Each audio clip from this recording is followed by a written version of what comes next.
Selamat bergabung kembali pada konten digital Polybatam. Materi yang akan disampaikan adalah pemrograman perangkat keras menggunakan aplikasi Quartus dan FPGA board. Simak videonya dan praktikkan secara berulang sampai menjadi expert. Assalamualaikum warahmatullahi wabarakatuh. Materi kita pada kesempatan kali ini adalah berkaitan dengan pemrograman perangkat keras menggunakan FPGA board DE0CV. Sebelum kita menggunakan FPGA board untuk eksperimen, maka pada kesempatan kali ini kita akan mengenal lebih dekat berkaitan dengan FPGA board. Apa saja yang ada di FPGA board, bagaimana cara menggunakannya, dan hal-hal apa saja yang perlu menjadi perhatian. Sebelum kita memulai mengenal FPGA, maka pada pertemuan kali ini ada beberapa hal yang ingin disampaikan. Yang pertama adalah introduction atau pendahuluan. Yang berikutnya adalah panel FPGA board. Yang berikutnya adalah starter kit dan DE0CV system, dan yang terakhir adalah beberapa contoh atau eksperimen. Seperti yang kita lihat pada slide ini, dalam satu paket FPGA board ada beberapa perangkat yang termasuk di dalamnya. Yang pertama adalah tentu saja FPGA board-nya. Kebetulan yang akan kita gunakan untuk eksperimen adalah DE0CV board dengan chipset Altera Cyclone 5. Serinya nanti kita akan bahas pada slide berikutnya. Paket yang kedua atau alat yang kedua adalah USB tipe A ke tipe B.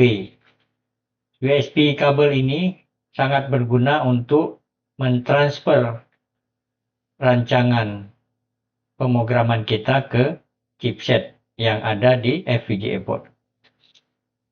Dan yang terakhir adalah adaptor DC 5 volt.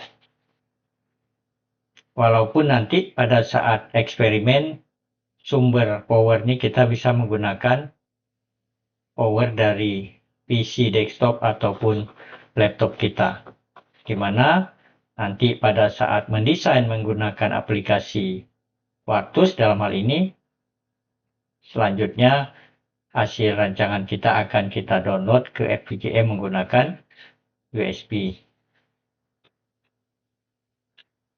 Baiklah, kalau kita lihat pada gambar berikut, sama seperti komputer pada umumnya, bahwa FPGA board ini memiliki beberapa bagian. Tentu yang paling utama adalah unit processing-nya. Pada kesempatan kali ini kita menggunakan produk Altera Cyclone 5 FPGA dengan model atau seri 5 Ceba 4F23C7N, di mana model ini memiliki beberapa kelebihan dan keleluasaan dalam eksperimen nantinya.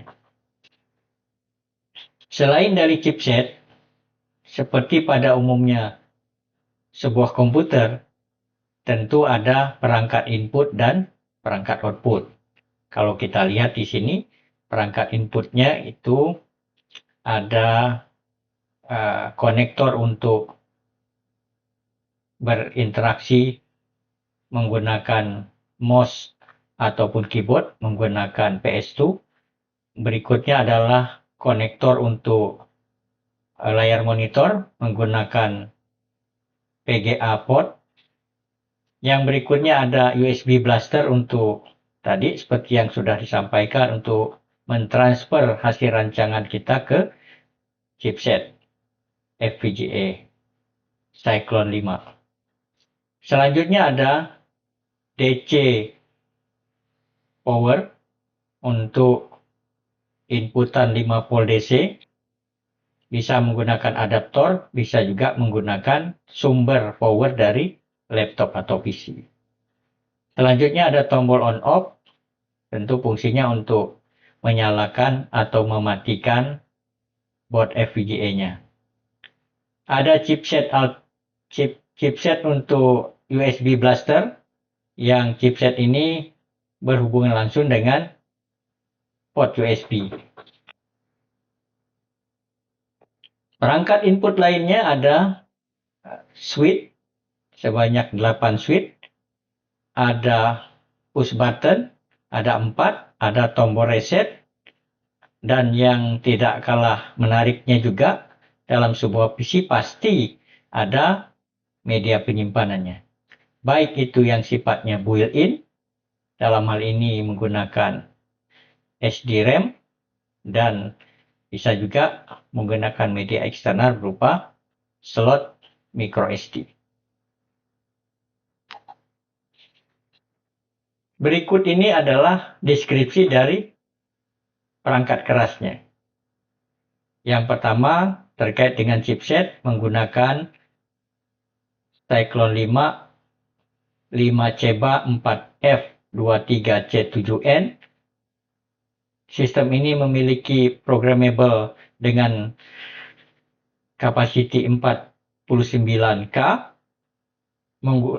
memiliki memori embedded dengan kapasiti 3080 kilobit dan memiliki 4 fractional PLL. Konfigurasi dan debug memiliki komunikasi serial, memiliki onboard USB blaster, dan memiliki atau mensupport JTAG dan AS mode. Sistem ini juga memiliki perangkat memori dengan kapasitas 64 MB jenis SDRAM dengan 16 bit data bus. Untuk komunikasi, FPGA board memiliki konektor PS2 yang biasa digunakan untuk mouse ataupun keyboard. Dan yang paling penting biasanya pada sebuah perangkat komputer itu adalah kemampuan dari extension slotnya. Tentu ini akan berkaitan erat dengan seberapa banyak perangkat input-output yang bisa berkomunikasi atau bisa berinteraksi dengan FPGA. Di mana untuk model FPGA ini memiliki 2 kali 20 pin GPIO header. Selanjutnya untuk display menggunakan spek 4 bit resistor network DAC dengan 15 pin high density D-sub konektor. Untuk SD card socket menggunakan komunikasi SPI dengan 4 bit SD mode. Selanjutnya memiliki switch, button, dan LED dengan jumlah 10 LED, 10 slide switch, 4 debounce push button, 1 CPU reset push button, dan memiliki 6 7 segmen sebagai indikator keluaran. Dan yang berikutnya adalah powernya menggunakan 5 volt DC. Berikut ini adalah blok diagram dari Cyclone 5. Kalau kita lihat di bagian tengah ini adalah chipsetnya, dan chipset ini terhubung ke DC 5 volt, USB blaster connection,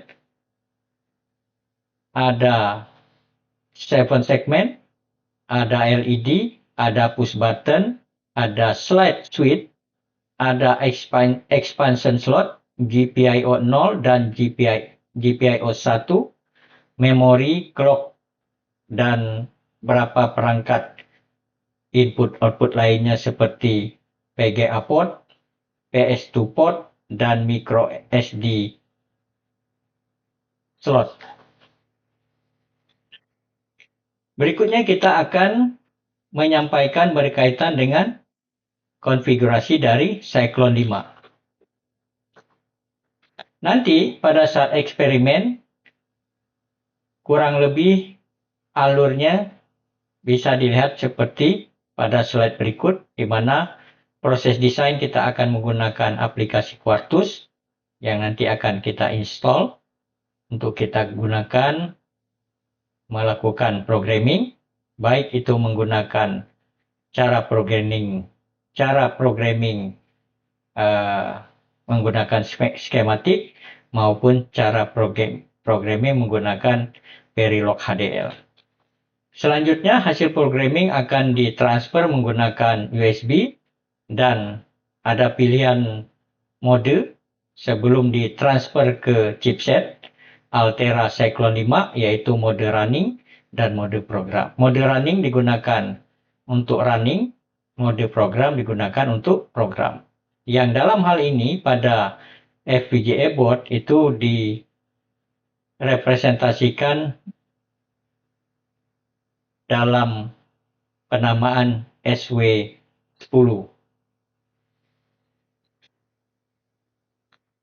FPGA board juga memiliki indikator berupa LED.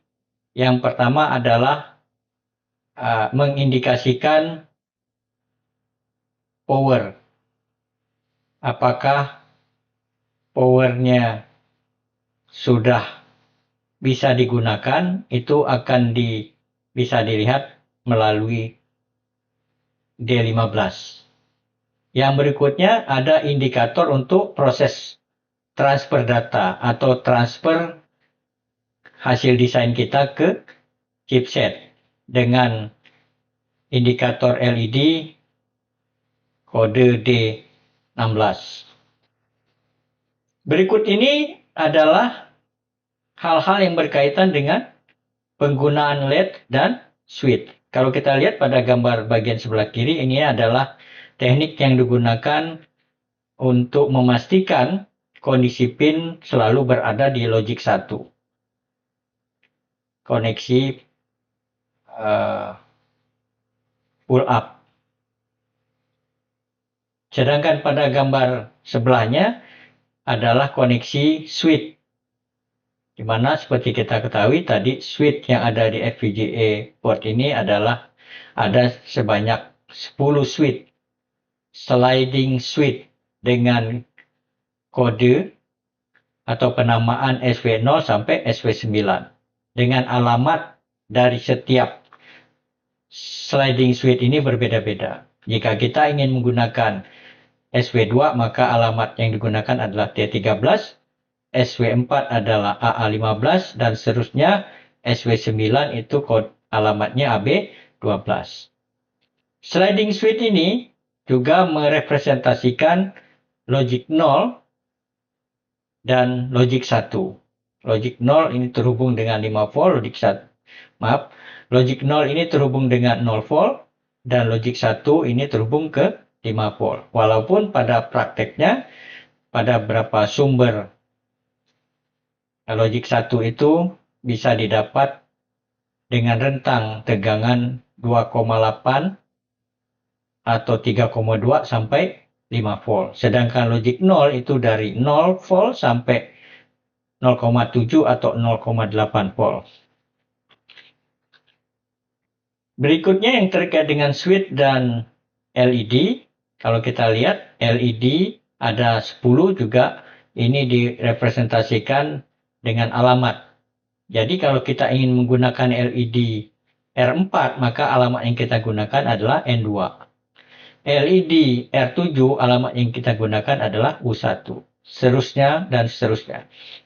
Sama juga dengan switch. Jika kita ingin menggunakan slide switch 0, maka alamat yang digunakan adalah U13. Jika kita ingin menggunakan slide switch 5, maka pin yang digunakan AB15 dan seterusnya. Jika kita ingin menggunakan slide switch nomor 9, maka pin yang digunakan nanti pada saat desain adalah AB12. Bagaimana dengan 7 segmen? 7 segmen di FPGA board DE0CV itu ada 6, di mana setiap 7 segmen itu memiliki segmen-segmen yang itu direpresentasikan dengan alamat hex 00 sampai hex 06. Bagaimana dengan clock circuit? Clock circuit yang digunakan adalah kristal dengan frekuensi 50 MHz dengan 4 mode pilihan. 4 mode pilihan ini juga direpresentasikan dalam pengalamatan, yaitu pin M9, pin H13, pin E10, dan pin V15. Nanti penggunaannya tergantung dari desain kita. Yang berikutnya adalah berkaitan dengan general purpose input-output yang sangat berguna untuk ekspansi input-output atau komunikasi FPGA dengan perangkat di luarnya. Apakah itu sensor atau hal lain yang diperlukan sesuai dengan rancangan atau desain kita. Kalau kita lihat untuk Cyclone 5 itu ada 2 expansion slot dengan masing-masing ada 20 pin dengan alamat juga yang sangat beragam. Ya, biasanya pengalamatan ini nanti atau pin-pin ini nanti akan sangat berguna jika memang perangkat eksternal kita itu memiliki jumlah pin yang sangat banyak. Misalnya menggunakan 7 segmen dengan jumlah banyak, sehingga diperlukan jalur komunikasi yang juga banyak. Berikut ini adalah deskripsi dari input-output. Ada PGA port dengan RGB-nya, ada micro SD dengan fungsi-fungsi dari setiap pinnya, mulai dari SD clock, SD command, dan seterusnya. Ada juga port untuk PS2 dengan fungsi clock dan fungsi data, dan juga ada fungsi-fungsi untuk SD-RAM, memori SD-RAM dengan fungsi-fungsi seperti yang bisa kita lihat pada slide ini. Bagaimana dengan sistem DE0CV? Setelah kita memahami perangkat keras, input output apa saja yang ada di perangkat keras FPGA, fungsinya apa saja, maka langkah berikutnya tentu kita akan mempersiapkan diri dengan proses desain atau proses codingnya, di mana tahapannya bisa kita lihat seperti bagian berikut. Yang pertama tentu kita akan mengaktifkan FPGA boardnya. Setelah itu kita menjalankan aplikasi untuk desain yang nanti kita akan menggunakan Quartus 2. Setelah itu kita membuat project, dan di project tersebut nanti ada beberapa file yang dihasilkan. Setelah itu kita mulai merancang. Setelah merancang kita kompilasi. Setelah kompilasi kita kita sign, kita tandai pin-pinnya sesuai dengan alamat yang seperti yang disampaikan sebelumnya. Setelah itu selanjutnya adalah mendownload hasil rancangan ke FPGA board. Kalau kita lihat pengelolaan file di aplikasi Quartus itu pada dasarnya ada beberapa file. Yang pertama adalah file project dengan extension key PF, setting file itu extensionnya key SF, top level design itu extensionnya .v, synopsis design constraint itu .sdc, SDC, dan yang berikutnya adalah fin assignment document dengan extension .htm. Ini adalah contoh yang bisa didemokan terkait dengan beberapa output dan input berupa push button. Semoga nanti kita bisa melakukan eksperimen dengan kasus-kasus yang sederhana dulu secara bertahap, sehingga kita bisa memahami bagaimana melakukan pemrograman perangkat keras. Demikian yang bisa disampaikan pada pertemuan kali ini. Selanjutnya kita akan bahas materi yang lain pada pertemuan yang akan datang. Terima kasih. Assalamualaikum warahmatullahi wabarakatuh. Terima kasih sudah menyimak. Semoga bermanfaat dan teruslah praktik dan praktik sampai berhasil. Have a nice day.